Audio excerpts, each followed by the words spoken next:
لا حول ولا قوة إلا بالله العلي العظيم. أعوذ بالله من الشيطان الرجيم. بسم الله الرحمن الرحيم. الحمد لله الذي جعل الحمد مفتاحا لذكره وسببا للمزيد من فضله ودليلا على آلائه وعظمته. ثم الصلاة والسلام والتحية والإكرام على خير خلقه وأفضل بريته حافظ سره ومبلغ رسالاته الذي سمي في السماء بأحمد وفي الأرض بأبي القاسم محمد. اللهم صل على محمد وعلى أهل بيته الطيبين الطاهرين المعصومين المظلومين ولعنة الله على أعدائهم أجمعين. أما بعد فقد الإمام الزين العابدين عليه السلام علامات المؤمن خمس: الورع في الخلوة والصدقة في القلة والصبر عند المصيبة والحلم عند الغضب والصدق عند الخوف. صلوات پر محمد وآل محمد. اللهم صل على محمد وآل محمد. 25મી માહે મુહર્રમની શબ આપણા ચોથા ઇમામની ગમનાક શહાદતને મનાવવા આપણે જમા થયા છીએ. આપણા ચોથા ઇમામ કે જેમની ઇમામતનો સમયગાળો ઘણો લાંબો હતો પણ ઘણો જ સખ્ત જમાનો હતો. આપણા ચોથા ઇમામની ઇમામતના બારામાં ચાહું છું કે આજે થોડીક વાતોને બયાન કરું, કારણ કે આપણા ચોથા ઇમામની ફક્ત મુસીબતો અને મસાઈબની અંદર એમનો જિક્ર થાય છે કે જે ઇમામની ઇમામતના શરૂઆતમાં હતું. કરબલાના બનાવ બાદ ઇમામ પોતાની બીમારી અને પોતાની અસીરી એને તમામ કર્યા બાદ જે એમની ઇમામતનો સમયગાળો છે એના ઉપર પ્રકાશ પાડવા માંગુ છું. આપણા 11 ઇમામો, ઇમામે ઝમાનાની ઇમામતને બાદ કરીએ તો આપણા 11 ઇમામો, દરેક ઇમામની ઇમામતોના સમયગાળાને જો આપણે જોઈએ, દાખલા તરીકે રસૂલે ખુદાની વફાત બાદ હિજરી સન 11 થી લઈ 11મા ઇમામની શહાદત હિજરી સન 260, 250 વર્ષનો આ સમયગાળો કે જેમાં આપણા 11 ઇમામોની ઇમામત છે. આ આટલા સમયગાળાની અંદર સૌથી વધારે સખ્ત સમય હોય કોઈ ઇમામનો તો એ આપણા ચોથા ઇમામ હતા.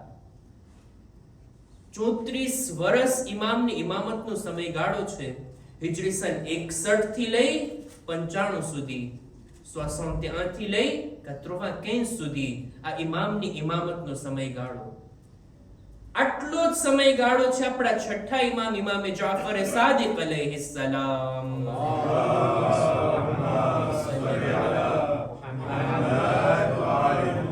આ 11 ઇમામોમાં સૌથી વધુ પડતો સમય ઇમામતનો હોય તો એ આપણા ચોથા ઇમામ અને આપણા છઠ્ઠા ઇમામ.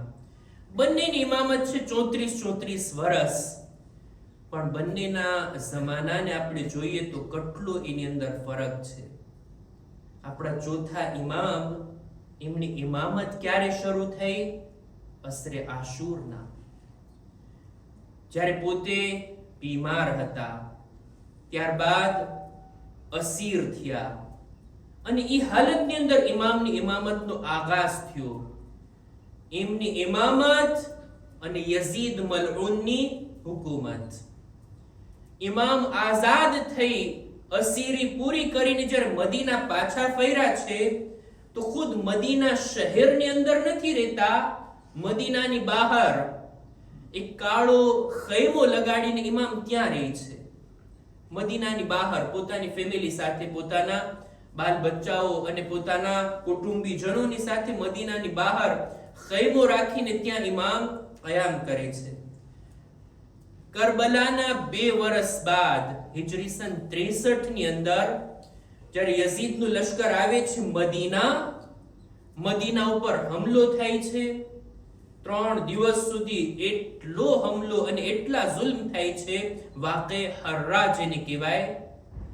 અને એની અંદર મદીનાનું કોઈ ઘર નહોતું કે જેની અંદર કોઈ કત્લ ના થયું હોય, કોઈના ઉપર જુલ્મ ના થયો હોય, કોઈ લૂંટાણું ના હોય.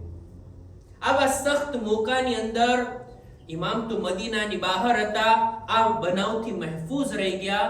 પણ જ્યારે આ બનાવ બની ગયો હિજરી સન 63 માં, મદીનાની હાલત એવી હતી જાણે એમ કે આખું મદીના વીરાન થઈ ગયું હોય.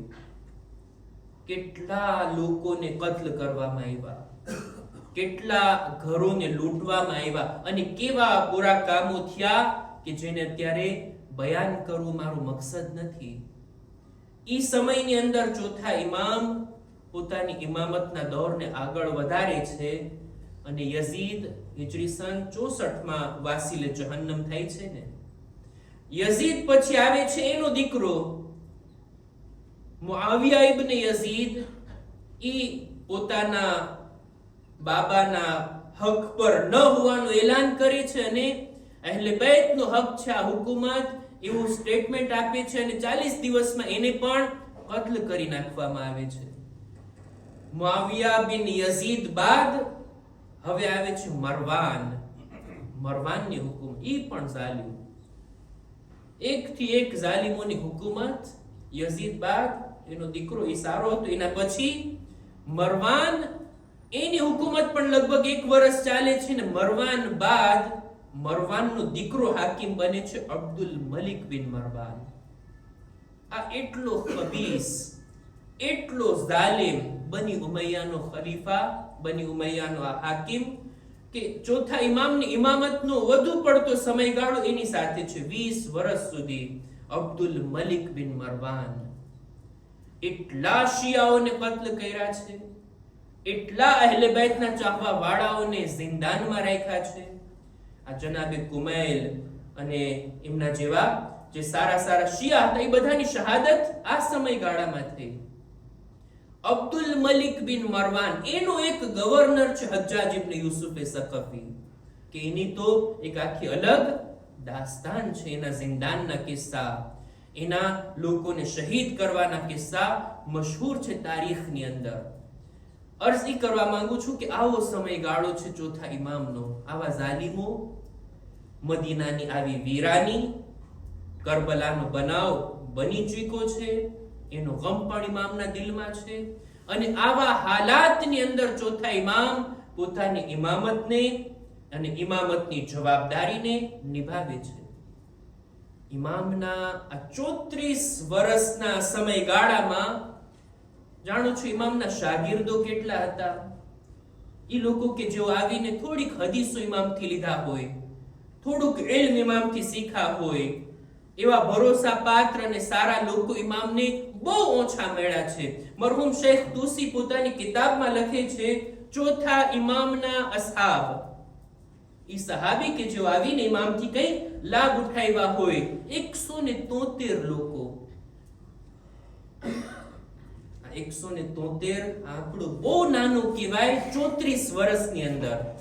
છઠ્ઠા ઇમામ 34 વર્ષ ઇમામત કર્યા, એમના અસહાબ, એમના શાગીર્દોની સંખ્યા છે 4000 લોકો છઠ્ઠા ઇમામથી આવીને તાલીમ લેતા. જ્યારે આપણા ચોથા ઇમામ પાસેથી ફક્ત આટલા લોકોએ રિવાયતો લીધી છે અને હદીસો શીખી છે.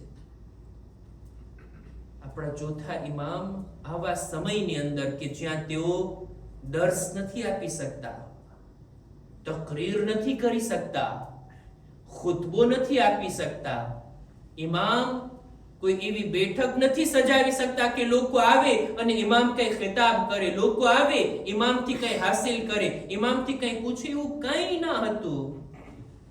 પણ ઇમામે આવા મોકાની અંદર પણ પોતાની ઇમામતની જવાબદારી નિભાવવાનું શરૂ રાખ્યું. ઇમામ નીકળતા પોતાના ઘરેથી રસૂલુલ્લાહના રોઝાની બાજુમાં આવીને બેસીને રડતા રડતા બુલંદ બુલંદ અવાજથી દુઆઓ કરતા. જે વાત તો ઇમામ ખુતબામાં, તકરીરમાં, દર્સમાં નહોતા બયાન કરી શકતા, એ આવીને દુઆના શબ્દોમાં ઇમામે આ બધી વાતોને બયાન કરી. ઇમામની અમુક દુઆઓનો મજમુઓ છે સહીફે સજ્જાદિયા. બધી દુઆઓ નથી, હજી પણ કેટલી દુઆઓ કિતાબની અંદર મળે છે, કિતાબોમાં આપણને મળે છે. તો સહીફે સજ્જાદિયામાં 54 દુઆઓ છે ફક્ત. એ સિવાય કેટલી દુઆઓ ઇમામે તાલીમ આપી છે દુઆની ભાષામાં. ઇમામ આશુરા, અઝાદારી, મજલિસો જે રીતના આપણે બરગુજાર કરીએ છીએ એવી રીતના ઇમામ નહોતા બરગુજાર કરી શકતા. એવું નહોતું કે ઇમામ પોતાના ઘરે બધા લોકોને બોલાવે અને મજલિસ પડી. ના, એવું મોકો ના હતું. હુકુમત તરફથી સખ્ત પાબંદી અને સખ્ત નિગરાની હતી ઇમામ ઉપર. એમ છતાં ઇમામ ડગલે ને પગલે કરબલાને યાદ કરતા અને લોકોને યાદ અપાવતા કે કરબલામાં શું થયું. લોકોની દરમિયાન ઇમામ બેઠા હતા. એક નૌજવાન આવે છે, એને જોઈને ઇમામ રડવા લાગ્યા, ગિરિયા કરવા લાગ્યા. આપણે સાંભળ્યા છે ને કે પાણી જોતા પાણી લાવવામાં આવતું ને ઇમામ રડતા. વુઝુનું પાણી આવતું, ઇફતાર કરવા બેઠતા, ઇમામ રડતા. પણ એક નૌજવાનને આવતા જોઈ ઇમામ રડવા લાગ્યા. લોકો માટે સવાલ ઉભો થયો, એ ફરઝંદે રસૂલ, આ નૌજવાન આવ્યું, તમે રડવા લાગ્યા, શા માટે ગિરિયા કરો છો? આવો સવાલ ઇમામ તો ચાહતા હતા ને કે એમના રડવાનું કારણ પૂછવામાં આવે, જેથી બયાન કરે. કઈ ઇમામ જવાબમાં કહે છે, જાણો છો આ ફરઝંદ કોણ છે? આ નૌજવાન કોણ છે? મારા ચાચા અબુલ ફઝલ અબ્બાસ નો ફરઝંદ છે. અબુલ ફઝલ અબ્બાસ કોણ હતા? જેમણે ફિદાકારી કરી, જેમણે કુરબાની આપી, જેઓ કરબલામાં ઇમામ હુસૈન ઉપર પોતાની જાનને નિછાવર કરી દીધા. એમનો દરજ્જો આ છે કે બધા શોહદા કયામતના દિવસે એમના દરજાને જોઈ અને તમન્ના કરશે, એ કાશ અમને પણ આવો દરજ્જો. જનાબે અબ્બાસના ફઝાઇલ, એમના મસાઇબ, એમના શાનમાં, એમના અઝમતના બારામાં ઇમામ બયાન કરવા લાગ્યા. ઇમામને તો આ જોઈતું જ હતું કે લોકો સવાલ કરે, લોકો પૂછે, અને આ રીતના કરબલાની યાદને લોકો સુધી પહોંચાડ્યા. આપણા પાંચમા ઇમામ, ઇમામે મુહમ્મદ બાકિર અલૈહિસ્સલામ,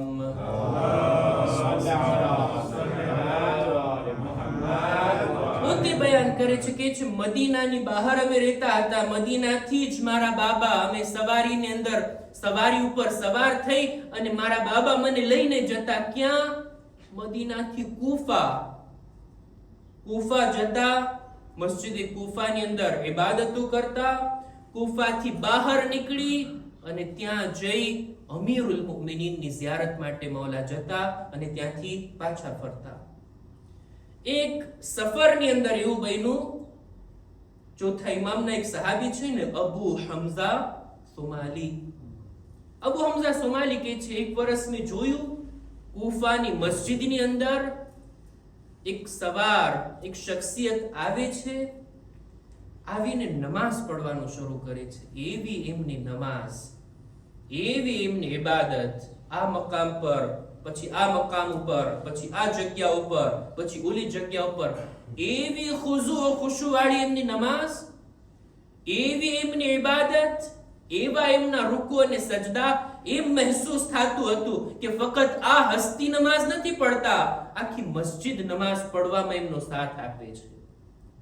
આ દરો દીવાર એમની સાથે zikr કરે છે. જ્યારે એમને જોયા, એમના વિશે સવાલ કર્યો, આ કોણ છે? એમની સાથે આવેલા હસ્તીથી પૂછ્યું, આ હસ્તી કોણ છે? આવી એમની નમાઝ.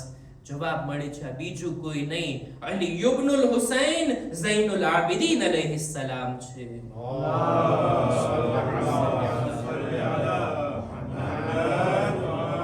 કે હું ઇમામની સાથે થઈ ગયો, ત્યારથી જ ઇમામથી જોડાઈ ગયો. મૌલા, મને તમારી સાથે રહેવું છે, મને તમારા ખિદમતમાં રહેવાનો મોકો આપો.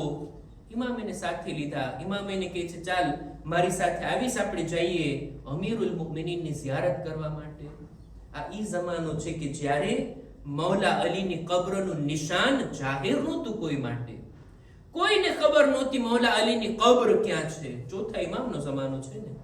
છઠ્ઠા ઇમામના જમાનામાં મૌલા અલીની કબ્રનું નિશાન જાહેર થયું અને આપણે બધા નજફ જઈએ છીએ ઇમામના હરમમાં. ત્યારે એવું ના હતું. ચોથા ઇમામ લઈ ગયા કુફાની બહાર બયાબાનની અંદર, કોઈ નિશાની નથી. ઇમામ કહે છે, જો અહીંયા મારા જદ અમીરુલ મુમિનીન દફન છે ને, ત્યાં ઊભા ઇમામ ઝિયારતે અમીનુલ્લાહ પડે છે. ઝિયારત જે આપણા સુધી પહોંચી છે, ચોથા ઇમામ ત્યાં જઈને આ રીતના સલામ કહેતા. અબુ હમઝા સુમાલી ત્યાંથી જ ઇમામની સાથે થઈ ગયા, ઇમામની શાગિર્દીમાં આવ્યા અને એવી દુઆ ઇમામે તાલીમ ફરમાવી. જો રમઝાન મહિનાની અંદર શહેરમાં પડાય ને દુઆએ અબુ હમઝા સુમાલી, ચોથા ઇમામની આ દુઆ. ઇમામે આ રીતના પોતાની ઇમામતની અંદર સખ્તીઓની સાથે, મુશ્કેલાતની સાથે પોતાની ઇમામતની જવાબદારી નિભાવવાની કોશિશ કરી છે.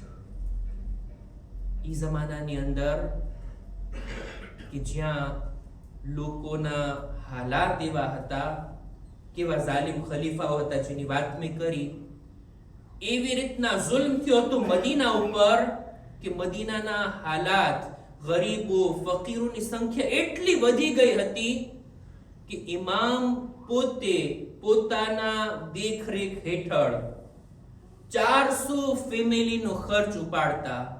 ઈ લોકોને, ઈ યતીમો, ઈ બેવાઓ, ઈ ગરીબોને ઇમામ જમવાનું પહોંચાડતા. પોતાના ખર્ચ હેઠળ, આ ઇમામની નજર હેઠળ 400 ફેમિલીઓ હતી.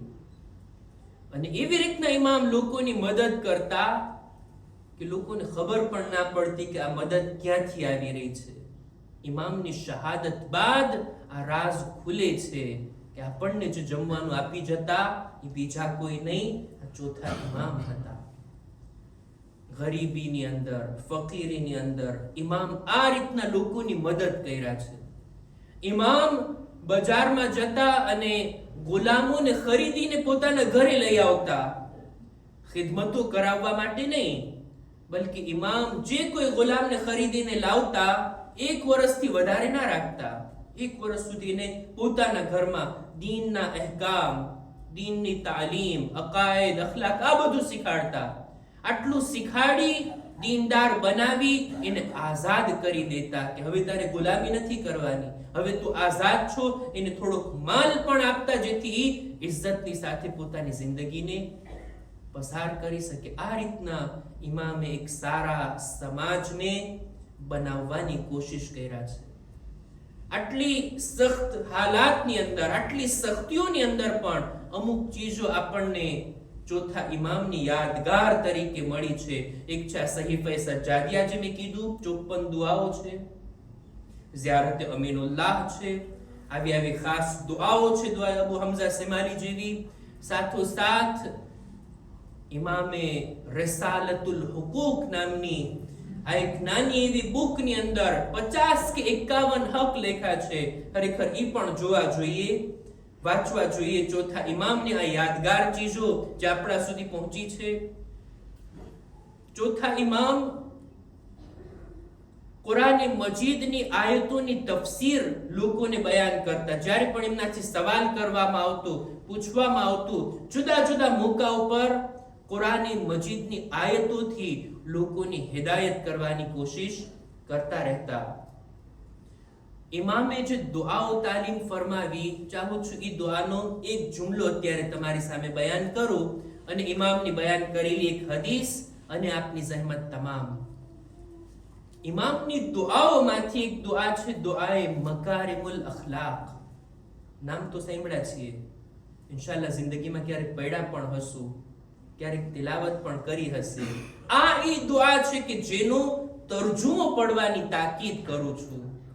બીજી બધી દુઆઓ, અસલ દુઆઓ અને એ જુમલા પડી વધારે અસર છે, પણ આ દુઆ એ છે કે જેનો તર્જુમો ખાલી પડવા માટે જ નહીં, સમજવા માટે, વાંચવા માટે, વિચાર કરવા માટે. એક આલિમે દીનનું બયાન છે કે છે અખલાક જો શીખવા હોય ને, સારા અખલાક પોતાને અપનાવવા હોય ને, લોકોથી દરસે અખલાક લેવાનો મોકો જો ના હોય ને, ઉલમાની પાસે જવાનો, ઉલમાના દરસે અખલાક સાંભળવાનો, તો આ દુઆને ખોલીને એક વખત બેસી જઈએ. હું પોતે પણ એમ જ કરું છું. આલિમ દીનનું બયાન એક બુઝુર્ગ આયતુલ્લાહે કીધું, હું પોતે પણ એમ જ કરું છું. દુઆએ મકારિમુલ અખલાક ખોલીને હું બેસી જાઉં છું. એવી વાતો જે ઇમામ બયાન કર્યા, હું પોતાની જ પરીક્ષા લઉં, મારામાં છે કે નહીં. પોતાની જ હું તપાસ કરું. આ સિફત આ નથી મારામાં, એને અપનાવવાની જરૂર છે. આ સિફત અલ્હમ્દુલિલ્લાહ છે, હજી એને હું ડેવલપ કરું. આ ચીજ ઓછી છે, એને વધારે કરું. આ ચીજ નબળી છે, એને હું સ્ટ્રોંગ કરું. અને આ ચીજો તો મારામાં નથી, મારે અપનાવવાની જરૂર છે. એવું ના થાય જિંદગી પૂરી થઈ જાય અને આ બધી સિફતો જે ચોથા ઇમામે બયાન કરી, હજી મેં એને હાસિલ ના કરી. કેવા કેવા જુમલા આપણા ચોથા ઇમામ ઇમામે ઝૈનુલ આબિદીન અલૈહિસ્સલામ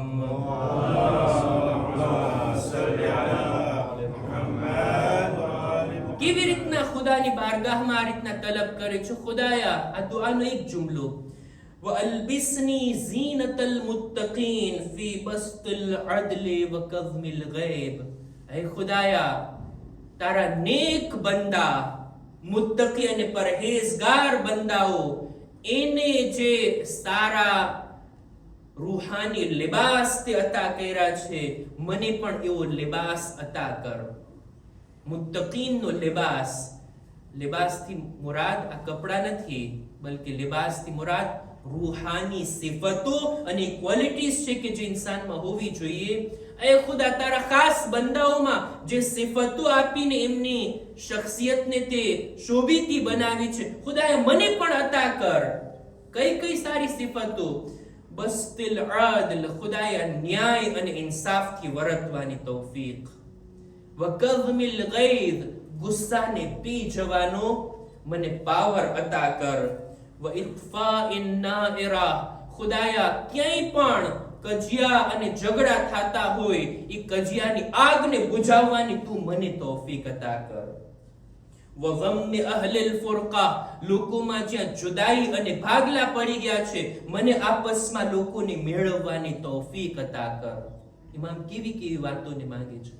વઇફશાઇલ આરિફા વઇસ્લાહી ذاتિલ બૈન, લોકોની દરમિયાન જો અણબનાવ છે તો મને સુલહ અને સમાધાન કરાવવાની તું તૌફીક અતા કર. વઇફશાઇલ આરિફા વસત્રિલ આઇબા, ખુદાયા તું મને એવી તૌફીક આપ, મને એવો બનાવી દે કે લોકોની ખૂબીઓનો હું પ્રચાર કરું અને લોકોના ઐબને છુપાવતો રહું. જો કે સમાજમાં આનું કોન્ટ્રેર દેખાય. ખૂબીઓ એને છુપાવી દે, જાણે કઈ કર્યું જ નથી સારું કામ. બુરાઈઓ એને બરજસ્તા કરવી. ઇમામ કે છે ને, આનું ઉલટું થવું જોઈએ. આજે જો આ ઇમામનો આ એક જુમલો સમાજમાં આવી જાય, કેટલો ફેરફાર થઈ જાય. કોઈ માણસની ખૂબીઓને હું બયાન કરતો થઈ જાઉં, કોઈની ખૂબીઓને જોતો થઈ જાઉં, એની અંદર 2 ઐબ છે તો 10 ખૂબીઓ પણ છે.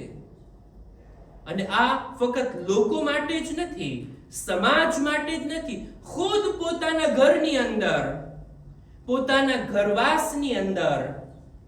એક આલિમે દીને પોતાનો અનુભવ બયાન કર્યો હતો કે છે, ઘરવાસનો એક પ્રોબ્લેમ મારી સામે આવ્યો. બંનેની વાતોને મેં સાંભળી. ઔરતે ધણીની ખૂબ બુરાઈ કીધી કે આ આવું કરે છે, એની સિફતો આવી છે ને આવો છે ને તેવો છે. ઓલાની વાતો સાંભળી કે ઈ આવી છે ને તેવી છે. બધું કે છે કે બંનેની વાતોને સાંભળ્યા બાદ આલિમે દીન કહે છે, મેં બંનેને એક એક કાગળ આપ્યો, તમે એકાંતમાં બેસો, બીજી વાર મારી પાસે આવો ને, બુરાઈઓ ખૂબ કરી તમે એકબીજાની, ઐબો ખૂબ બયાન કર્યા, મેં દિલથી સાંભળ્યા બધી વાતો. મને જોઈએ છે કે તમે એકબીજાની ખૂબીઓ પણ યાદ કરીને લખવો જોઈએ. આટલા વર્ષના ઘરવાસમાં ટોટલી 100% બુરાઈ થોડી હશે, ખૂબીઓ તો જોઈ હશે ને, લાવો જોઈએ એની ખૂબીઓ. એની અંદર આ સારી વાત છે, આ મને પસંદ આવ્યું, આ ખૂબીની વાત છે, આ બહેતર વાત છે, આ વાત સારી છે, આ વાત ભલી છે. ઈ લિસ્ટ બનાવીને લાવો. કે છે ઈ લિસ્ટ બંને બનાવીને બીજી વખત લાવ્યા, ઈ કાગળમાં એકબીજાના પાસ કરી દીધા. આનો કાગળ આની પાસે, આનો કાગળ આની પાસે. કેટલો આની અંદર આ પ્રોબ્લેમ, આ અણબનાવ, આ બુરાઈઓ, કેટલી દુશ્મની ઘટી ગઈ અને સુલહ અને સમાધાન તરફ વાત આગળ વધી ગઈ. અયબોને જોવાના, લોકોની બુરાઈઓને તલાશ કરવાની. ચોથા ઇમામ તૌફીક માંગે છે ખુદા પાસે, અયબોને નહીં, ખૂબીઓનો પ્રચાર અને અયબોને ઢાંકવાની આ તાકાત. ખુદાયા ઈ તું મને અતા કર. આ મકારીમુલ અખલાક ચોથા ઇમામની આ યાદગાર દુઆ ક્યારેક એને તર્જુમાની સાથે વાંચીએ અને ખુદ પોતાની ટેસ્ટ લઈએ કે આપણે આ બધી અખલાકી વાતોથી શોભિતા થયા છીએ કે નહીં. ચોથા ઇમામની એક હદીસને મેં બયાન કરી. ચોથા ઇમામ પોતાની એક હદીસમાં કહે છે, અલામતુલ મુમિન ખમ્સ, મુમિનની 5 નિશાનીઓ. હવે આવી અલામત વાળી, નિશાનીઓ વાળી હદીસો જ્યારે બયાન થાય ને, અમારા ઉસ્તાદ કહેતા કે આ બધી વાતો બીજાઓની પરીક્ષા લેવા માટે નથી કે હું તપાસ કરતો ફરું આ નિશાનીઓ આનામાં છે એટલે આ મોમિન, આનામાં નથી એટલે આ મોમિન નહીં. આ પોતાને આદ્રેસે કરે છે. આ હદીસો આપણા માટે છે. દરેક પોતાના ઉપર લે, મારી અંદર આ નિશાની છે કે નહીં, છે તો એટલું હું મુમિન છું, નથી તો હું એને પેદા કરું જેથી પૂરેપૂરો કામિલ મુમિન બની શકું. ચોથા ઇમામ કહે છે 5 સિફતો મુમિનની નિશાનીઓમાંથી છે. કઈ કઈ 5 યાદ રાખશે મારા નૌજવાન ભાઈઓ. સૌથી પહેલું અલ-વરઉ ફિલ ખલવા, તકવા, ખુદાનો ખૌફ, ખુદાથી ડરવું, ગુનાહથી બચવું. ક્યારે? એકાંતની અંદર, એકલા હોઈએ ને ત્યારે. જાહેરમાં થોડી કોઈ ગુનાહ કરે, લોકોની સામે તો કોઈ થોડી બુરા કામ કરે, પણ જ્યારે હું એકલામાં હોઉં, કોઈ ના હોય, મા બાપ ના હોય, દોસ્ત બરાદર ના હોય, ભાઈ બહેન કોઈ ના હોય, ઈ મોકા ઉપર, ઈ સમયમાં ખુદાનો ખૌફ રાખીને ગુનાહથી બચવું, આ છે મુમિનની નિશાની. આ પહેલી વાત. બીજું, મૌલા ફરમાવે છે કે વસદકતુ ફિલ કિલ્લા, રાહે ખુદામાં કંઈ આપવું, ખુદાની ખુશી માટે ગરીબોની મદદ કરવી. આપણી પાસે ભરી ભરીને માલ હોય અને આપતા હોય, એ તો નોર્મલ કહેવાય. પણ જ્યારે ઓછું હોય એમાં આપતા હોય, આ ફઝીલતની વાત કહેવાય. કોઈની પાસે 1 લાખ છે ને એ 100 આપે, 1000 આપે, આ નોર્મલ કહેવાય. કોઈની પાસે 200 છે અને એ 100 આપે, આ ફઝીલત વાળી વાત કહેવાય. ઓછું હોય અને એમાંથી આપવું. હતા એવા લોકો એ જમાનાની અંદર પણ પોતાની પાસે જે કંઈ છે પોતાની જરૂરતોથી મોઢું ફેરવીને બીજાઓની જરૂરતો પૂરી કરતા. ખુદા એના વખાણ કરે છે. હાલના જમાનામાં પણ એક જંગની અંદર અમારા ઉસ્તાદે બયાન કર્યું કે લોકો આપતા હતા, જંગની અંદર મદદ કરતા હતા. એક औरत, એક બૂઢી औरत કે જેની પાસે એક મુર્ગીના થોડાક ઈંડા હતા, વેચીને પોતાનું ગુજરાન ચલાવતી હતી. કે છે બધા ઈંડા એને આપી દીધા કે આ જંગની અંદર મદદ માટે. જે લોકો લાખો ને કરોડો આપતા હતા એક બાજુ, અને આનું આપવું, પોતાનું બધું આપી દેવું. અસદકતુ ફિલ કિલ્લા, ઓછું હોય ના હોય ત્યારે લોકોની મદદ કરવી, ત્યારે લોકોની વ્યાધિ કરવી, આ ફઝીલતની વાત છે. સૂરે દહેરમાં અહેલે બૈતનો કસીદો આમાં છે ને, પોતે ભૂખ્યા રહી ગયા પણ લોકોની જરૂરતોને પૂરી કર્યા. વસદકતુ ફિલ કિલ્લા. ત્રીજું વસબ્રુ ઇન્દલ મુસીબા, મુસીબતના સમયે ઇન્સાન દેખાય આવે કે ની સબ્ર કેટલી છે. આમનામ નોર્મલ હાલતમાં કેટલી સબ્ર છે ના દેખાય આવે. જ્યારે મુસીબતમાં, બલામાં, ગિરફતારીમાં મુમિન આવે ત્યારે દેખાય આવે કે આટલો મોટો સદમો, આટલી મોટી વ્યાધિ, આટલું મોટું નુકસાન ઇન્સાનના ઈમાનને ટકાવી રાખે છે કે હલબલાવી નાખે છે. ઇન્સાન આ મોકા ઉપર સબ્રનો ઘૂંટ પીએ છે કે પછી શિકાયતના શબ્દો જબાન પર લાવે છે. સબ્ર ત્યારે દેખાય જ્યારે ઇન્સાન મુસીબતમાં હોય. ત્રીજું વલ હિલ્મુ ઇન્દલ ગઝબ, ગુસ્સાના સમયે ગુસ્સાને કાબુમાં રાખવું. આ મુમિનની અલામત છે. તમે બધા ગુસ્સાને પી જનારા છો, સહનશીલતા વાળા છો, પોતાના ઉપર કાબુ ને કંટ્રોલ રાખો છો. બધાનો જવાબ હા હશે.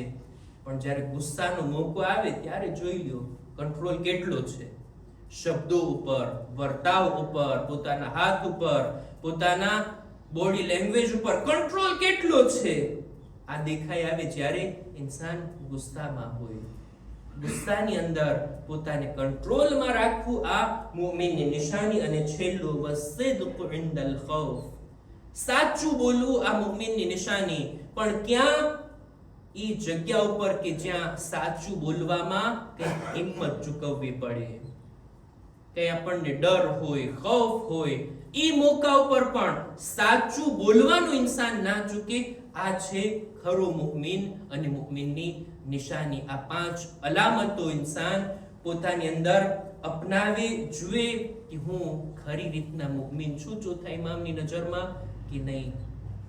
બસ અઝીઝો, હું મારી વાતને અહીંયા જ અટકાવું છું. આપણે ચોથા ઇમામની અરઝાદારી કરવા જમા થયા છીએ. ઈ ઇમામ કે જેઓ આખી જિંદગી અરઝાદાર રહ્યા. 1400 વર્ષ બાદ અત્યારે જ્યારે આપણી સામે કરબલાના વાકિયાત બયાન કરવામાં આવે, આપણે આપણી આંખોના આંસુ રોકી નથી શકતા. આટલું ગિરિયા, આટલું માતમ થતું હોય છે. ચોથા ઇમામ કે જો કરબલામાં મોજૂદ હતા, પોતાની નજરોથી આ વાકિયાતને જોયા છે, આ બધા મસાઇબને પોતે સહન કર્યા છે. કરબલાની શહાદતો પણ ઇમામની નજરોની સામે, અને કરબલા બાદ અસીરીના બધા મરહલા પણ ઇમામની સામે. એમના ગમનો, એમના આંસુઓનો, એમની અઝાદારીનો અંદાજો આપણે ક્યાંથી લગાવી શકવાના? એ ઇમામ કે જેણે સખ્તીઓ જોઈ છે, જેણે પરેશાનીઓ જોઈ છે, કેટલા જુલ્મ થયા છે ઇમામ ઉપર. ખાલી આ વાતનો તસવ્વુર કરીએ ને અહેસાસ કરીએ, એક બીમાર કે જેમના બિસ્તરને છીનવી લેવામાં આવે, જેમના ખૈમાને આગ લગાડવામાં આવે, જેમના હાથમાં હથકડી, પગમાં બેડી અને ગળામાં એવું તોક કે જેની અંદર કાંટાઓ હતા. ઇમામ સર ઝુકાવે તો પણ તકલીફ અને સર ઉઠાવે તો પણ તકલીફ.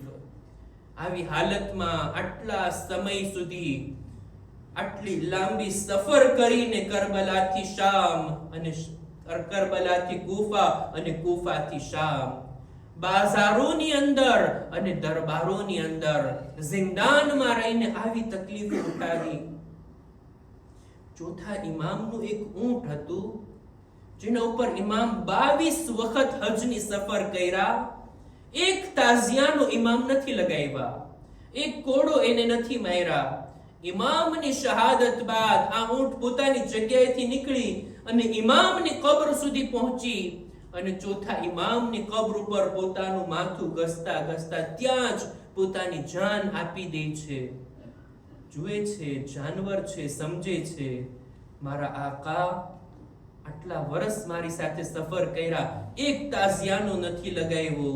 પણ હાય, ચોથા ઇમામે કરબલાથી કૂફા અને કૂફાથી શામ કેટલા તાઝિયાનાઓ ખાધા છે, કેટલી તકલીફો ઉપાડી છે. ચોથા ઇમામના મસાઇબનો અંદાજો ફક્ત આ વાતથી લગાડી શકાય કે જ્યારે ચોથા ઇમામને આપણા પાંચમા ઇમામ ગુસ્લ આપી રહ્યા હતા ત્યારે ખૂબ ગિરિયા કર્યા, ખૂબ જ રડે છે. પૂછવામાં આવ્યું કે શા માટે મૌલા તમે આટલું રડો છો? ત્યારે પાંચમા ઇમામ કહે છે, જ્યારે મારા બાબાના લિબાસને હટાવવામાં આવ્યું, એમના બદન પર મારી નજર પડી, ઇમામના બદન ઉપર હજી જંજીરો અને તોકના નિશાન મોજૂદ હતા. કે જે કરબલાની સફરમાં ઇમામે જોયા હતા, ઇમામ પર આટલી મુસીબતો આવી હતી. હું અર્જ કરીશ, એ ચોથા ઇમામ, તમે આટલી મુસીબતોને સહન કર્યા, આટલી તકલીફોને સહન કરીને દુનિયાથી ગયા. તમારો જનાઝો ગુસ્લો કફન આપી અને શાનો શૌકતથી જન્નતુલ બકીમાં દફન કરવામાં આવ્યો. પણ જ્યારે પણ તમને દફન કરવામાં આવ્યા, પાંચમા ઇમામને કરબલાનો મંઝર યાદ આવ્યો હશે. પોતે પણ કરબલામાં હતા. હાય ઇમામે હુસૈનના જનાઝાને કેવી રીતના ચોથા ઇમામ પોતે કબ્રમાં ઉતાર્યા હતા, કેવી રીતના ઇમામની લાશના ટુકડાઓને દફન કર્યા હતા. જ્યારે દફન કરી રહ્યા હતા ત્યારે ચોથા ઇમામ ખૂબ જ રેડા હતા. એ મારા બાબા, મૈયતને જ્યારે દફન કરવામાં આવે, ચહેરાને કિબલા રૂખ કરવામાં આવે, આ સુન્નત ઉપર કેવી રીતના અમલ કરું? કરબલામાં તમારું બદન છે, તમારું સર કૂફા અને શામની બાજારોમાં. અલા લઅનતુલ્લાહ અલલ કૌમિલ ઝાલિમીન وسيعلم الذين ظلموا أي منقلب ينقلبون إنا لله وإنا إليه راجعون. मातम हुसैन या हुसैन.